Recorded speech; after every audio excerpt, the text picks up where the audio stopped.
Você já foi ferido de um jeito que pensou: eu nunca vou perdoá-lo. Eu nunca vou perdoar isso. Você já sentiu que alguém não merece o seu perdão? No filme A Cabana, baseado num livro lançado em 2007, e eu não vou entrar nos méritos teológicos do filme, tá? Não vou entrar. Inclusive, na época eu dei um estudo lá na igreja sobre os erros teológicos do filme. Nós não vamos entrar no mérito aqui, mas na base da história, que é importante, vai ser ilustrativa para o que a gente tem que falar para vocês. Então, esse filme, baseado no livro de 2007, conta a história do Mackenzie. E ele fica seriamente abalado, seriamente angustiado, por causa do sequestro e morte da sua pequena filha de 6 anos. Possivelmente ela foi violentada e foi assassinada quando eles estavam no acampamento, numa área de acampamento, junto com outras famílias. E o corpo dela nunca foi encontrado. Isso me mostra, como ele se tornou doloroso, se tornou uma pessoa diferente, angustiada.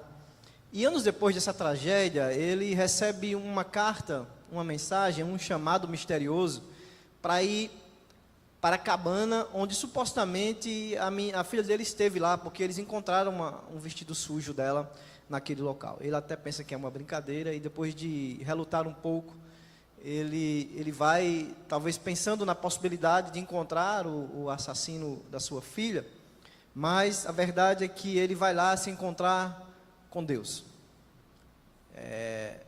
Pai, o Filho e o Espírito Santo estão lá em forma humana. A princípio Deus se mostra como essa mulher negra que está aí, Jesus o menino e o Espírito Santo essa japonesa, essa oriental, E lá ele é confrontado, lá ele é tratado, e o filme mostra que além da morte da sua filha, havia um problema dele com o seu pai que havia morrido. O seu pai, ele guardava muita raiva, muita amargura do pai, rancor, porque o pai batia muito na mãe, Ele foi criado num lar extremamente conturbado, e ele foi consumido ao longo da sua vida por esse sentimento de angústia, rancor por conta do seu pai. E o filme mostra um pouco esse passado dele, inclusive no início, esse lar abusivo. E quando o Mac chega lá e tem esse encontro com, eu vou chamar Deus, tá? Para ficar mais didático, com Deus, ele pergunta a Deus: por que você me trouxe de volta aqui? E Deus responde: porque foi aqui em que você ficou preso. O Mac, ele precisava voltar no lugar onde ele ficou preso, onde ele ficou preso emocionalmente, onde ele ficou preso espiritualmente, porque isso também trouxe vários questionamentos em relação à sua própria fé, em relação ao próprio Deus, que ele não havia superado. Mac, então, Deus promove de forma milagrosa, o encontro de Mac com o seu pai. Seu pai havia morrido, lembrem disso. E há uma cena interessante, onde eles falam, se perdoam, e o pai segue adiante. Então, Deus, agora em forma de homem, na próxima imagem aí, leva Mac para um lugar onde provavelmente o assassino da sua filha esteve com ela, ali perto de umas pedras e tal. E ele olha para lá e ele pergunta: você quer que eu perdoe ele? Deus diz: sim. Mac responde: ele matou a minha filha, eu quero machucá-lo, eu quero que ele sofra como ele fez me sofrer, eu quero que o machuque. Eu sei disso, mas eu quero redimi-lo. Mac então responde: ele que arda no inferno. Os queridos, todos dizem, como C.S. Lewis fala, todos dizem que o perdão é uma ideia maravilhosa, até que apareça alguém a quem nós devemos perdoar. Boa parte das pessoas concordam que o perdão é algo importante para os relacionamentos. Até mesmo os ímpios reconhecem isso, até mesmo o mundo reconhece isso. Difícil mesmo é perdoar, difícil mesmo é pôr em prática. Dizem os psicólogos e neurocientistas que a ausência do perdão, ele gera psicopatias, ele gera sentimentos tóxicos. E quem não perdoa, dizem eles, compromete a sua saúde física e emocional.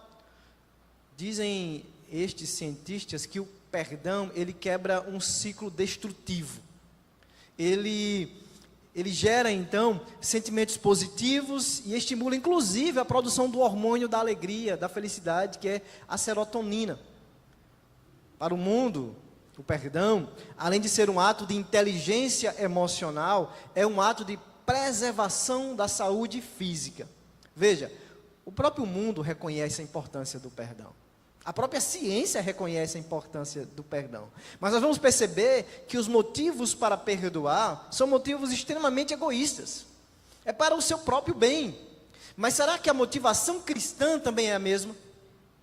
Será que nós devemos perdoar porque isso vai nos fazer bem? Hoje nós vamos continuar a nossa série de mensagens para viver em comunhão, construindo relacionamentos para a glória de Deus. E hoje nós vamos ver que o perdão é um alicerce importante para que os relacionamentos sejam construídos para a glória de Deus. Vamos aprender o que é que Deus fez por nós.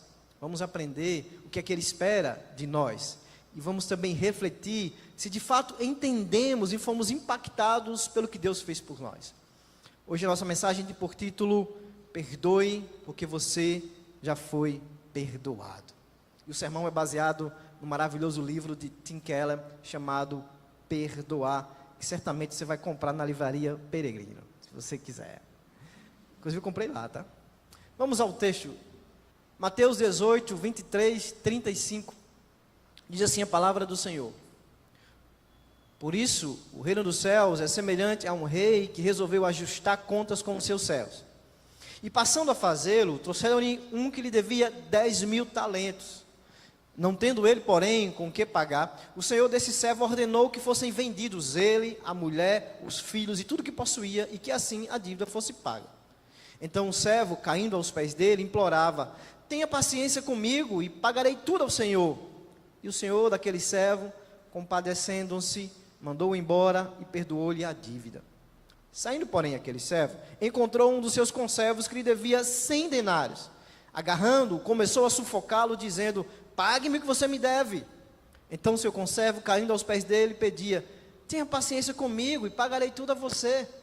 Ele, porém, não quis. Pelo contrário, foi e o lançou na prisão até que saudasse a dívida. Vendo os seus companheiros o que havia acontecido, ficaram muito tristes e foram relatar ao seu senhor tudo o que havia acontecido. Então o senhor, chamando aquele servo, lhe disse: Servo malvado, eu lhe perdoei aquela dívida toda porque você me implorou. Será que você também não devia ter compaixão do seu conservo, assim como eu tive compaixão de você? E indignando-se, o Senhor entregou aquele servo aos carrascos, até que lhe pagasse toda a dívida. Assim também o meu Pai, que está no céu, fará com vocês, se do íntimo não perdoarem cada um ao seu irmão. Senhor Deus, ó Pai, aquieta o nosso coração, nos ensina, nos exorta, nos faz ser cativos a Tua palavra essa noite, Senhor. Que essa noite seja uma noite de libertação, de perdão. Que essa noite seja uma noite de cura, ó Pai, para a alma. Me usa como instrumento em Tuas mãos, ó Pai. Mas eu tenho entendimento que Tua palavra tem poder para curar. E nós rogamos ao Senhor que ela possa trazer cura aos corações essa noite, ó Pai. Me usa apesar de quem eu sou, mas que eu seja usado para a glória do Teu santo nome, em nome de Jesus. Amém. O contexto dessa parábola, chamada parábola do servo impiedoso, é um contexto que não pode ser ignorado, porque se você voltar alguns versos atrás, inclusive citamos esse texto no nosso último sermão, do verso 15 ao 20, é um contexto também de perdão. É um contexto em que Jesus está ensinando como nós devemos tratar o irmão culpado. Lembra, nós falamos no contexto de disciplina da igreja, quando Jesus vai dizer: se tiverem 2 ou 3 reunidos, estarei ali. Então, esse texto que nós lemos agora da parábola é um pouco mais à frente. E ali Deus está falando sim de perdão. Deus está dizendo que o irmão deve procurar aquele faltoso, aquele que o feriu de alguma forma, tratar com ele, caso não aconteça a restauração, chamar a igreja, né? Chamar 2 irmãos, enfim, depois chamar a igreja, e ele fala até na possibilidade de exclusão. Então, o contexto aqui é um contexto de perdão. Tanto é que no verso 21, pouco mais atrás aí do texto que nós lemos a partir do 23, o 21 ao 22, veja que aí traz essa conexão mais fácil da gente perceber. Então Pedro, depois que Jesus falou sobre aquele contexto de disciplina da igreja, Pedro, aproximando-se, lhe perguntou: Senhor, até quantas vezes meu irmão pecar contra mim, eu lhe perdoe? Até 7 vezes? Respondeu-lhe Jesus: não te digo que até 7 vezes, mas até 70 vezes 7. Pedro tinha a intenção, possivelmente, de impressionar Jesus, né? Porque talvez Pedro achou que o número 7 ia trazer uma certa impressão, porque afinal de contas, 7 é muita coisa. Você perdoar 7 vezes? Então Pedro traz essa ideia de limitar a quantidade de vezes, né, que nós devemos perdoar, achando inclusive que estava abafando, abalando. Afinal de contas, o número 7 era um número de completude, né, era um número importante na numerologia da Bíblia. Mas Jesus então diz: não, Pedro, não, você não entendeu, não é 7 vezes, é 70 vezes 7. E é claro que não é também 490. Aqui Jesus fala, dando uma ideia de que é um número que não se pode contar. Tanto é que ele vai contar a parábola agora, para ilustrar aquilo que ele estava querendo dizer ao responder a Pedro. Então, o que nós vemos na parábola? Nós vemos primeiro a ofensa. O que é que o servo devia ao rei? O servo devia ao rei 10.000 talentos. Meus queridos, 10.000 talentos são 60 milhões de denários. Denário era mais ou menos o que um trabalhador comum ganhava num dia de serviço, a diária de um trabalhador. E esse servo, que possivelmente poderia ser até um governador, um sátrapa, não sei, mas o fato é que esse servo, ele devia 60 milhões de denários. Se ele tivesse que trabalhar para pagar essa dívida, ele deveria trabalhar mais ou menos 165 mil anos para pagar a dívida ao rei. O rei então confronta esse servo, o rei o chama, o confronta. Era possível na antiguidade você, por causa de uma dívida que você não pode pagar, você se tornar escravo daquela pessoa. É isso que o rei sugere, que aquela família se torne escrava dele. E a verdade é que ainda que o servo fosse vendido como escravo, trabalhasse a vida inteira para pagar a dívida, essa dívida não poderia ser paga. Mesmo o esforço mais sincero por parte desse servo, não podia pagar todo o dinheiro que o rei tinha perdido, de forma alguma. E aqui, meus queridos, nós aprendemos a primeira lição das 3 que nós vamos aprender com essa parábola. Primeira, Deus nos perdoou de forma infinita. A dívida enorme do servo nos ensina que a nossa dívida com Deus é grande demais, é infinita demais para nós sanarmos. Não há nada, absolutamente nada, que nós possamos fazer para pagar essa dívida. O perdão de Deus não pode ser merecido de jeito nenhum. Portanto, tem que ser absolutamente gratuito. A proposta desse servo, patética, tola, de pagar ao rei, é tão ingênua quanto qualquer esforço nosso, meu e seu, de ganhar um lugar no céu por meio das nossas obras. É como se disséssemos: Senhor, se o Senhor me perdoar, eu garanto que eu vou fazer tudo certo. Se o Senhor me perdoar, eu garanto que você é a melhor pessoa de Guarabira. É tão fútil dizer isso, quanto dizer: eu pagarei os 30 milhões de reais que eu devo ao Senhor, pagando 30 reais por mês. É inútil. Não faz nenhum sentido pensar assim. Na dívida que temos com Deus, não há possibilidade nenhuma de pagar. Não há. Nem que você rasteje como o servo rastejou, nem que você clame como o servo clamou, não é possível pagarmos. Não há nenhum autoflagelo que você cause sobre si mesmo. A nossa única esperança é se nós formos perdoados. É se vier um perdão vindo de Deus. Por isso que o servo implora aqui por paciência, ele implora por clemência. O rei então, ao ouvir o clamor, ao ouvir o pedido do servo, o perdoa.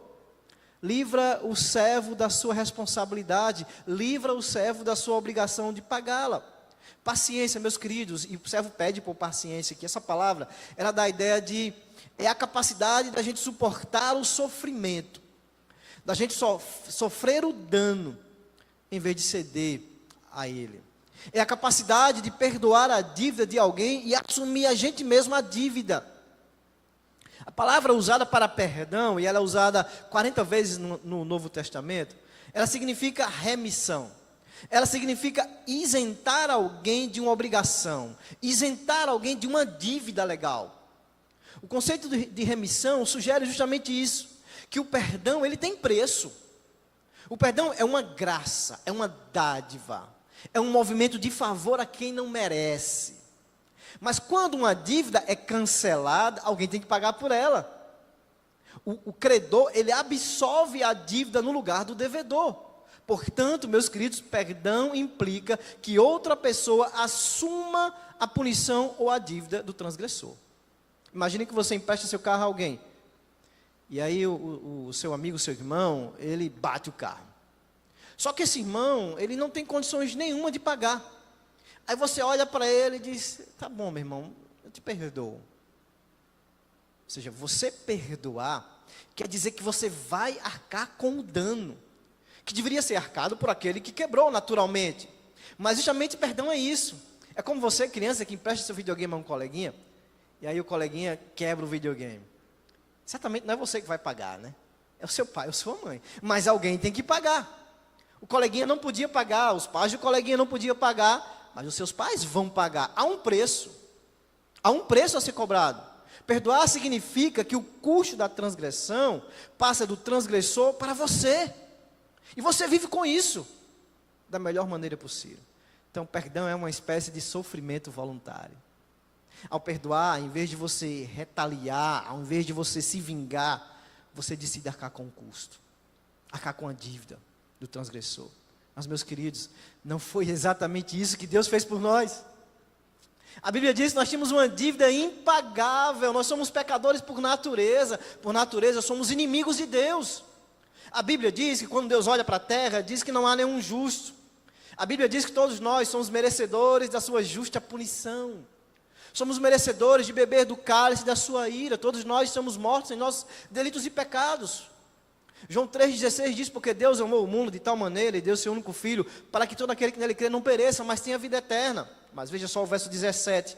Porquanto Deus enviou o seu Filho ao mundo, não para que julgasse o mundo, mas para que o mundo fosse salvo por ele.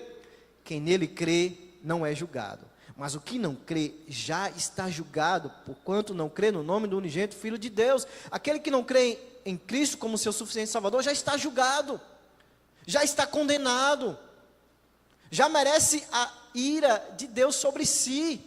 Paulo, lá no Colossenses 2,13, vai dizer, e a vós outros que estavam mortos pelas vossas transgressões e pela incircuncisão da vossa carne, vos deu vida juntamente com ele, perdoando todos os seus delitos. Vocês estavam mortos, Paulo diz para a igreja. O texto paralelo é Efésios capítulo 2. Vocês estavam mortos em vossos delitos e pecados. Tendo então, verso 14, cancelado o escrito de dívida que era contra nós e que constava de ordenanças, o qual nos era prejudicial. Ele removeu inteiramente, cravando na cruz. Meus queridos, Deus nos perdoou. Ele não tinha dever nenhum, mas isso revela um aspecto, um atributo de Deus, que é o atributo da misericórdia. E nós já falamos um aspecto da misericórdia aqui no último sermão, quando falamos de não julgar o irmão, mas aqui há um outro aspecto da misericórdia, que é o de perdoar o irmão. Nossa dívida com Deus era impagável. Deus seria justo se nos mandassem todos para o inferno. Justíssimo, porque é o que nós merecemos. Nós nascemos assim, desejando viver a vida para nós mesmos, não querendo nada com Deus. E mesmo assim, meus queridos, Deus nos perdoou. Somente o Deus infinito poderia nos perdoar de uma finita dívida. Somente Ele. Agora nós podemos viver em paz. Não podemos mais nos desesperar diante dos nossos pecados. Não se desespere porque você já foi perdoado. Tire toda a culpa sobre si. Deus já te perdoou, meu irmão, minha irmã. Pare de se culpar. Seja liberto dessa culpa. Não se desespere diante dos seus pecados. Seja alegre. Você já foi perdoado em Cristo Jesus. Não viva se culpando pelos erros do passado. Lembre, Ele cancelou a sua dívida. Viva com leveza, viva com alegria, viva com gratidão, confiando nesse perdão de Deus em Cristo Jesus para você que confessou Jesus como Senhor e Salvador da sua vida. Veja, esse servo que recebe um perdão desse do rei, um perdão de uma dívida impagável, mesmo sendo agraciado por tamanho perdão, Infelizmente, a atitude dele foi uma atitude reprovável. Veja no verso 28. Diz assim a palavra de Deus: saindo, porém, aquele servo, encontrou um dos seus conservos, que lhe devia 100 denários. Agarrando-o, começou a sufocá-lo, dizendo: pague-me o que você deve. Então seu conservo, caindo nos seus pés, dele pedia: tenha paciência comigo, e pagarei tudo a você. Ele, porém, não quis. Pelo contrário, foi e o lançou na prisão até que saldasse a dívida. Veja só, meus queridos, o segundo servo encontra um conservo que está devendo 100 dias de serviço. Ele devia 165 mil anos. E esse conservo devia 100 dias, 100 denários. Mas ao invés de ele agir da mesma maneira, inclusive é irônico porque o servo faz a mesma coisa que ele fez com o rei. Se lança aos pés, pede por clemência. Mas ele age de forma diferente. Ainda que o servo faça a mesma coisa que ele fez, e esperava, e nós que estamos lendo a parábola, esperávamos que ele agisse da mesma maneira, ele não faz. Pelo contrário, ele lança na prisão. Ao ouvir essa história, então, meus queridos, o rei chama o servo. Diga: vem cá, meu filho. Em outras palavras, é como se o rei dissesse para ele assim: como é possível alguém que tem experimentado a misericórdia generosa que eu lhe demonstrei, tratar outras pessoas com atitudes tão cruéis e mesquinhas? O que é que o rei faz? Lança esse servo imediatamente na prisão. Primeira lição: Deus nos perdoou de forma infinita. Ele nos perdoou, Ele não nos cobra mais. A dívida foi paga. Glória a Deus por isso. Segunda lição: perdoe, porque Deus te perdoou. Nós somos o servo, meus queridos. Os 10.000 talentos são a nossa dívida que temos com Deus. No entanto, infelizmente, a maneira que lidamos com os irmãos, a maneira que lidamos com as pessoas, fica infinitamente aquém da misericórdia generosa que recebemos de Deus. O que foi tão incoerente aí na atitude do servo impiedoso em relação ao seu conservo? Veja só, o servo vivia somente por causa da misericórdia do rei. Por isso que ele estava livre, ele foi perdoado. Ele vivia por causa da misericórdia do rei. Mas ele agia como se ele fosse o rei e juiz do seu conservo. Ele diz: para mim misericórdia, para você cadeia, justiça, fogo, pedra, pedreja. Essa história, meus queridos, portanto, é uma flecha apontada diretamente aos nossos corações. Quantas vezes nós agimos assim com as pessoas? Quando é conosco, nós clamamos por misericórdia. Tenha piedade de mim. Aí a gente argumenta, né? Quando a gente age mal, a gente clama, a gente deseja misericórdia. Mas quando é o outro, nós queremos agir com justiça. Quando o outro nos faz mal, não há misericórdia. Nós queremos agir com justiça. Meus queridos, nós deveríamos ser diferentes, porque o cristão é diferente. Ele sabe que para construir relacionamentos para a glória de Deus, ele deve perdoar o irmão, porque ele já foi perdoado em Deus. Será que você não tem perdão aí para ser liberado? Eu sei que dói. O mal que nos faz, dói. O mal que te fizeram é doloroso. Eu sei, ser traído não é fácil. Ser violentado de alguma maneira, fisicamente ou emocionalmente, machuca, dói. Eu sei que é doloroso. Não sei, tem a família, alguém da família, alguém no trabalho, alguém na igreja, lhe fez um mal. Não há outra saída. Deus te perdoou, portanto, perdoe.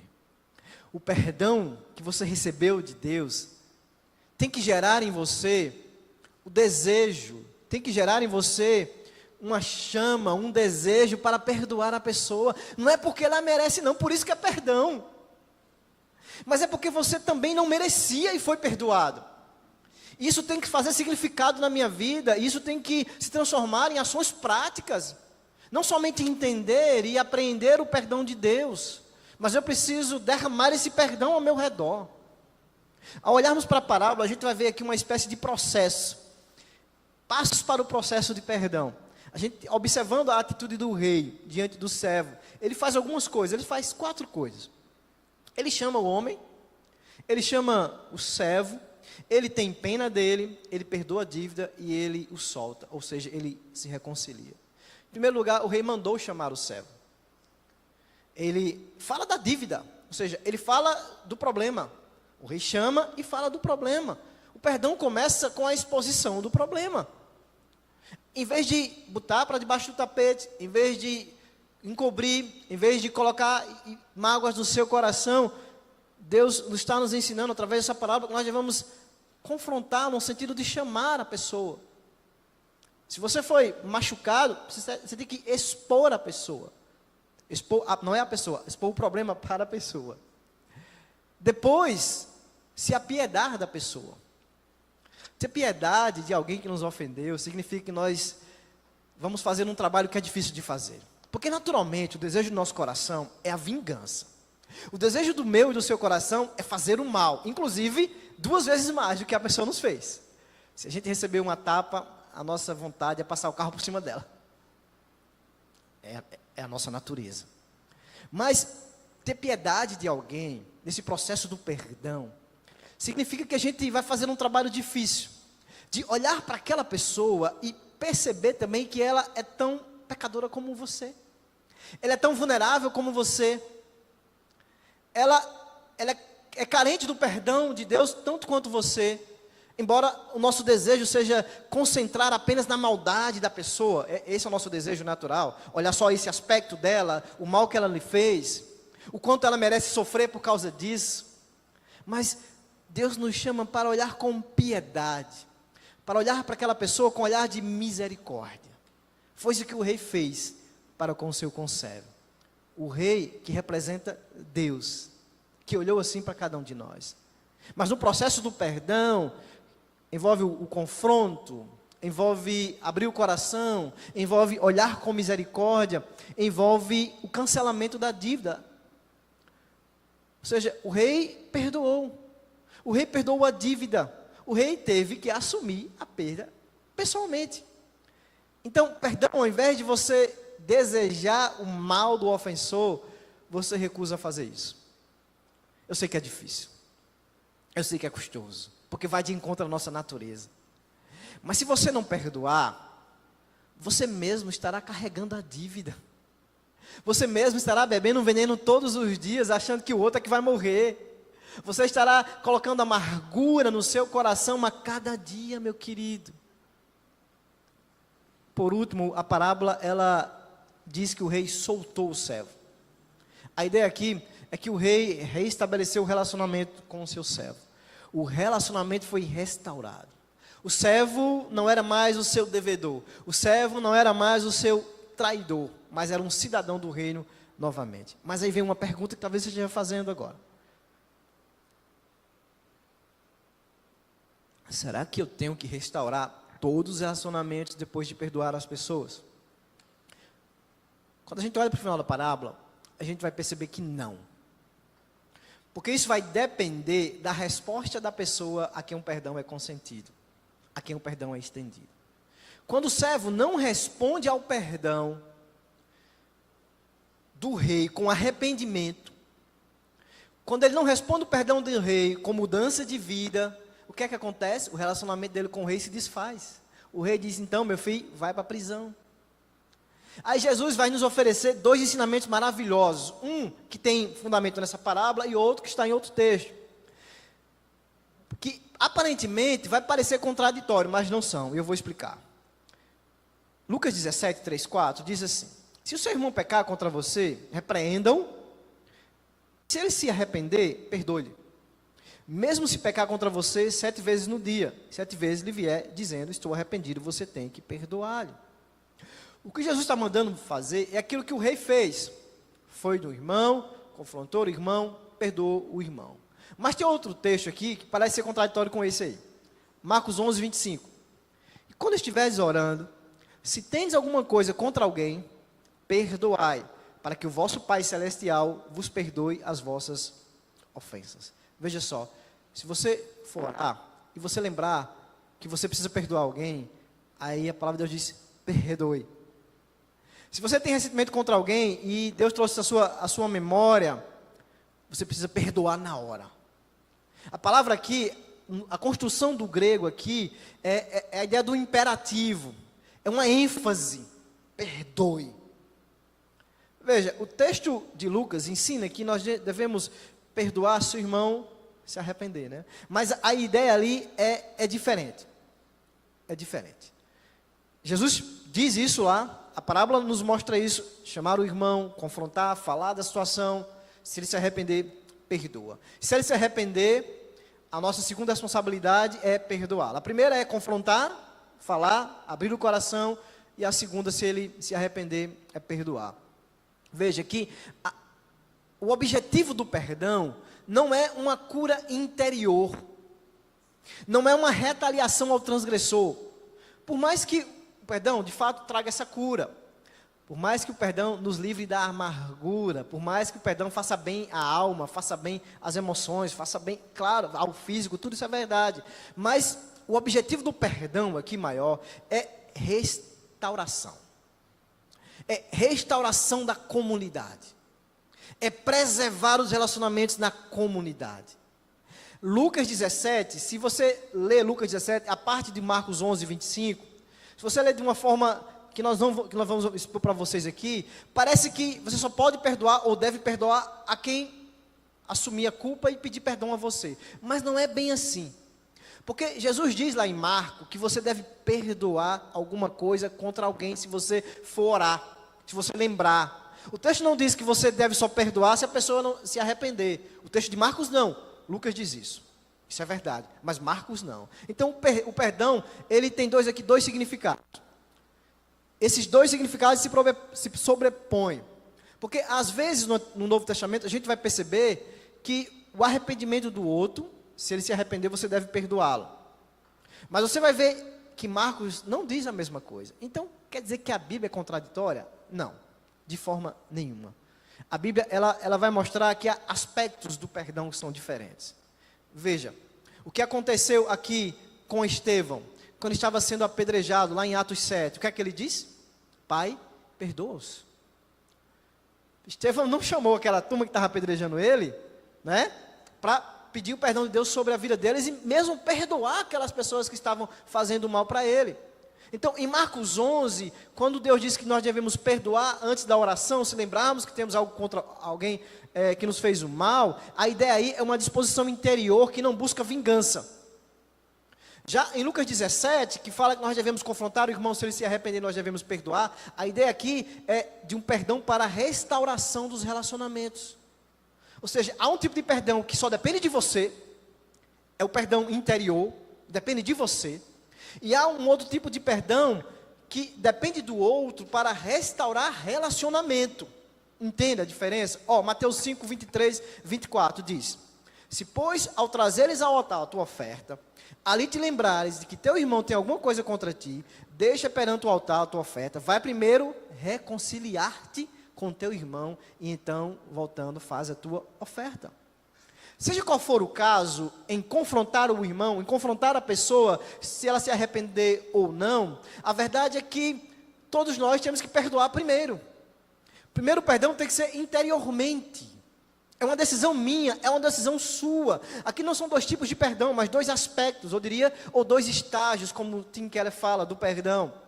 Nós poderíamos dizer que o primeiro tipo de perdão, ele deve acontecer sempre. Ou seja, independente da pessoa pedir perdão ou não, está perdoado.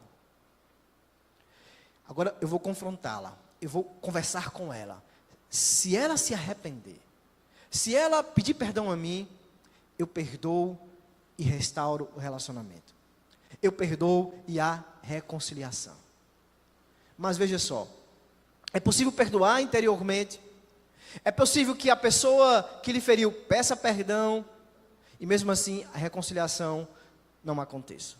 Exemplo, pensamos numa esposa, numa mulher, que sofre violência no lar todos os dias, que é espancada todos os dias. E todas as vezes que o seu esposo bate, ou seu companheiro bate nela, ele pede perdão. Perdão, perdão. O que é que nós diríamos a essa esposa? Será que ela devia continuar nesse relacionamento? Que inclusive ela corre risco de morrer? Não. de maneira alguma. Perdoe, mas queira distância. E eu não estou advogando a favor da separação. Eu estou dizendo assim, perdoe e diga, vá se tratar. Enquanto você não lidar com isso, com seu vício, porque normalmente é sobre efeito de álcool, droga, não sei, isso pode acontecer, nós não vamos reatar o nosso relacionamento. Então, é possível que possamos perdoar no nosso coração, mas ainda assim é possível que o outro peça perdão e a gente não restaure o relacionamento para a nossa própria segurança. Isso é possível, mas são exceções.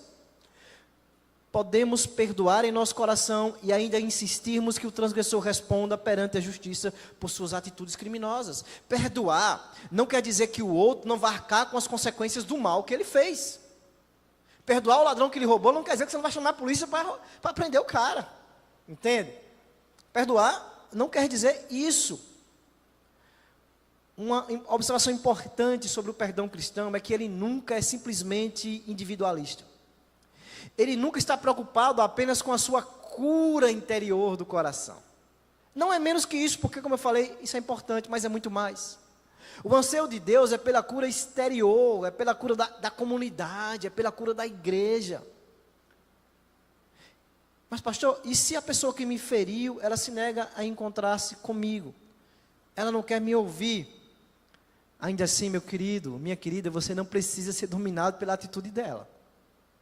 Você pode escolher perdoá-lo, e ao fazer isso, você impede que o mal que ela lhe fez lhe acompanhe. O mal que ela lhe fez contamine a sua vida, contamine o seu coração, gere angústia na sua alma. E se alguém que me fez mal, pastor, já morreu? Você ainda pode perdoar o seu coração. Você pode entregar essa dor a Deus. Você pode se recusar a ser definido pelo mal que a pessoa lhe fez, ainda que você não tenha mais a possibilidade de encontrá-la. Embora realmente a reconciliação seja o resultado mais desejável de Deus para a comunidade, o resultado mais curador, se a reconciliação não for possível, há uma maneira de guardar o seu coração para que possa crescer e prosperar na vida. Perdoe. Porque perdão é liberar o coração da vingança. É algo que sempre devemos fazer. Reconciliação, porém, depende do arrependimento do outro e nem sempre é possível ou segura, como eu já falei. Mas o perdão é uma opção sua. É independente de quem lhe agrediu, é independente de quem lhe fez o mal. Reconciliação há circunstâncias, mas perdão não. Não. Portanto, meu querido, minha querida, perdoe porque Deus já te perdoou. Por fim, a parábola vai nos ensinar que não perdoar é negar a graça que dizemos crer. Você crê que Deus lhe perdoou? Amém? Vamos ver. Aí no verso 35, o rei diz assim: assim também meu Pai Celeste vos fará, se do íntimo não perdoardes cada um ao seu irmão. Temos que ter cuidado com esse texto, porque a lição primordial aqui da parábola é que o perdão humano, ele se baseia na experiência do perdão divino na sua vida. Algumas pessoas podem ler esse versículo aqui, o 35, e dizer o seguinte, se você perdoar, Deus não lhe perdoa. Mas não é isso. O perdão que Deus lhe dá, ele é independente daquele perdão que você pode dar ou não. Deus não está condicionado a lhe perdoar se você perdoou ou não. Veja, o rei aqui, ele estende primeiro o perdão. E depois ele afirma que o perdão do servo ao seu conservo deveria ser motivado pelo perdão que o rei deu para ele. Então a última frase de Jesus significa que a misericórdia divina deve transformar o nosso coração para que possamos perdoar como Deus nos perdoou. Ou seja, o perdão do rei deveria ter transformado o servo em uma pessoa que pratica o perdão. Por que isso não aconteceu? Porque foi a falta de arrependimento genuíno da parte do servo. Se não oferecermos perdão aos outros, isso mostra que nós não entendemos a graça de Deus. Isso mostra que nós não nos arrependemos de verdade para recebermos o perdão de Deus. Porque a mensagem do Evangelho é: arrependa-se dos seus pecados. É o perdão de Deus que providencia a base, meus queridos, a motivação. É o perdão de Deus que providencia o poder para o nosso perdão aos outros. Se você não perdoa, isso revela que você não entendeu, que você não aceitou ainda, da maneira que deveria ter aceitado, a graça imerecida de Deus. Quando perdoamos, mostramos ao mundo o Evangelho em ação. É o Espírito Santo de Deus agindo em nós, porque realmente perdão é algo divino. Não temos capacidades em nós mesmos para perdoar o outro. Como diz Schaeffer, o perdão é o milagre mais visível do cristianismo. A nossa igreja deveria ser conhecida por ser uma comunidade onde o perdão é algo que flui. É algo comum de ser vivido. Você é cristão professo? Você é conhecido por seus vizinhos, por ser uma pessoa particularmente amorosa, uma pessoa generosa, uma pessoa misericordiosa, uma pessoa que perdoa. Se esse não for o caso, meus queridos, Jesus está dizendo para você nessa noite: você é o servo da parábola. De qualquer modo, espiritualmente falando, não perdoar é se colocar numa prisão. É se colocar numa prisão, que foi o que o rei determinou para aquele servo. Será que temos sido hipócritas, meus queridos, Ministério de Música? Será que temos sido hipócritas quando a gente ora a oração do Pai Nosso?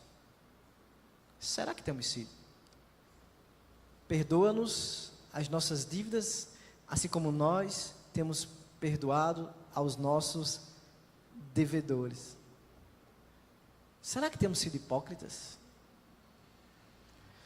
Será que de fato temos expressado a graça que nós recebemos de Deus nos nossos relacionamentos diários? Olhando o outro com olhar de misericórdia, ao invés do olhar de justiça, de juiz? No filme A Cabana, continuando o diálogo que Deus tem com o Mac, quando ele manda ele perdoar, ele diz: eu quero que ele vá para o inferno, lembram lá? Aí Deus diz: o perdão não estabelece um relacionamento, só faz você parar de rasgar o pescoço dele. Sua dor está te consumindo por dentro, roubando sua alegria, tirando a sua capacidade de amar. Mas eu não consigo. Você não está preso porque não consegue. Você está preso porque você não quer perdoar. Mas não precisa fazer isso sozinho. Eu estou aqui com você.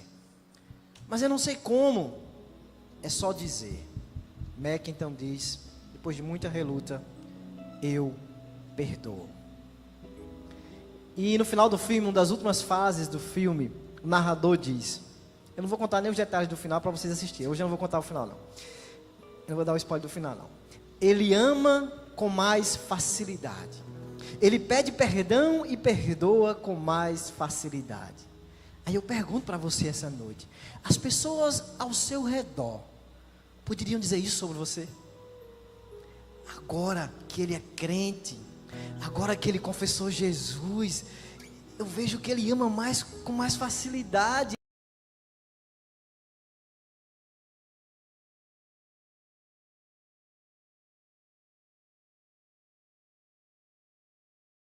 O tamanho do perdão que Deus te deu em Cristo Jesus. Talvez você não compreendeu o que você merecia por ser pecador. E eu estou falando com você que é irmão mesmo. Você que disse ser crente, você que disse amém aqui, quando eu perguntei.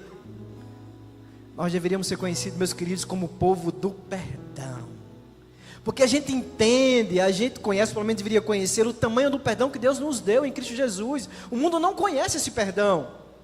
Por isso que ele não perdoa baseado na misericórdia de Deus para com ele. Por isso que o mundo perdoa baseado em motivações egoístas, aconselhado pelo seu psicólogo, psiquiatra, porque faz bem para você, então perdoe.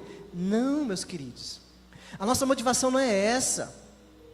Claro que não podemos negar o benefício do perdão, e faz bem, mas a nossa motivação para perdoar é porque fomos perdoados infinitamente por Deus. E porque o perdão é necessário para que a gente possa construir relacionamentos para a glória de Deus. O mundo perdoa para ter paz interior. Nós perdoamos porque fomos comprados pela paz de Cristo. Essa é a nossa motivação. Nosso ambiente aqui, nosso ambiente comunitário, ele tem que refletir o amor de Cristo. E isso pode ser refletido quando a gente está perdoando. A unidade da nossa igreja depende da nossa disposição de recomeçar relacionamentos, de perdoar, de dar uma nova chance. O desejo do nosso Deus não é que a nossa igreja seja conhecida por ser uma igreja perfeita, e ela não é. O pastor não é perfeito, os diáconos não são perfeitos, os presbíteros não são perfeitos, você não é perfeito. Esse não é o reconhecimento que nós devemos ter diante da sociedade, mas por ser um lugar onde o perdão flui, onde o amor acontece de verdade, porque aqui todos nós sabemos o preço que foi pago por mim e por você. O protagonista do filme, ele teve o privilégio de encontrar o seu pai depois de morto. Ele teve o privilégio de pedir perdão ao pai depois de morto. Mas eu vou dizer uma coisa para você essa noite: você não vai ter esse privilégio. Você não vai poder pedir perdão a quem já morreu. Você não vai poder pedir perdão se essa pessoa morrer. Você não vai poder. O dia de pedir perdão é hoje. O tempo não vai curar a ferida. Não vai curar a ferida. O tempo vai piorar as coisas. Mac, no filme, ele só encontrou libertação quando ele perdoou. E eu pergunto para você essa noite: e você? Há amargura aí no seu coração? Há uma amargura te prendendo, como uma prisão, como alguém que está sufocando você, talvez o cônjuge, talvez um pai, não sei, um colega de trabalho, um irmão da igreja, não sei, ou até você está pensando sobre você mesmo. Eu lhe pergunto: você quer continuar presa emocionalmente, ou quer ser livre para viver em paz com Deus e com os outros? Meu irmão, quem você precisa perdoar hoje, minha irmã? Qual foi o nome que veio na sua cabeça durante todo o sermão, enquanto eu falava? Deus não nos pergunta se devemos perdoar, perceba, Ele não nos pergunta se devemos, mas como nós podemos recusar algo que Ele nos deu de graça? Como? O perdão, não vai negar a dor, dói, o que fizeram com você dói, mas o perdão nos liberta. Ele nos liberta para vivermos como quem sabe que a dívida maior já foi paga na cruz. Eu sei que tem situações extremamente dolorosas, eu sei. Tem traumas profundos, dores profundas, eu sei. Eu entendo que para alguns o perdão é um processo, e às vezes um processo mais longo. Mas Jesus quer começar hoje esse processo na sua vida. O dia de começar é hoje. Assim como no filme, Deus também nos trouxe de volta ao lugar onde ficamos presos. Talvez seja aqui. Talvez a pessoa que te machucou foi aqui, no ambiente da igreja, não sei. Mas imagine aí a pessoa. Imagine o dia. Imagine o lugar. Imagine o que aconteceu, eu não sei, na sua casa, no trabalho, na escola, na faculdade, na rua, não sei. Imagine. Reviva a cena. Deus te trouxe aqui essa noite, meus queridos, mas não te deixou sozinho. Ele está aqui pronto para te libertar, pronto para te ajudar a dizer: perdoo, eu perdoo, porque eu já fui perdoado. Não precisa falar para mim, fale para Deus: eu perdoo essa pessoa pelo mal que ela me fez. Eu perdoo e jamais cobrarei a dívida, jamais me vingarei, pois eu entendo que o Senhor me perdoou de uma forma infinita sem eu merecer. Eu perdoo, porque eu fui perdoado. Se você ainda não confessou Jesus, está aqui comigo essa noite, ou está me assistindo aí pelo YouTube. Se você ainda não confessou Jesus como seu Salvador, se você ainda não reconheceu que você era um pecador incapaz de cumprir a lei de Deus, você é incapaz de satisfazer a justiça de Deus, ouça bem, há apenas um caminho: arrependa-se dos seus pecados, clame pelo perdão de Deus, e creia que Jesus pagou a sua dívida. Ele fez por você o que você jamais conseguiria fazer. Ele viveu uma vida de perfeita obediência, ele satisfez a justiça divina, ao sofrer na cruz a penalidade que caberia a você. Hoje Deus chama você para te sair dessa prisão da culpa. Ele te chama para entrar no seu reino de amor e de perdão. Não endureça o coração, corra para a graça. Receba o perdão gratuito de Jesus, conquistado lá na cruz, com o seu sangue. O Rei está pronto para te perdoar, e a porta ainda está aberta. Vamos ficar de pé. Vamos cantar essa canção, que essa canção possa ser uma oração na nossa vida, que possamos aprender a perdoar como Deus nos perdoou.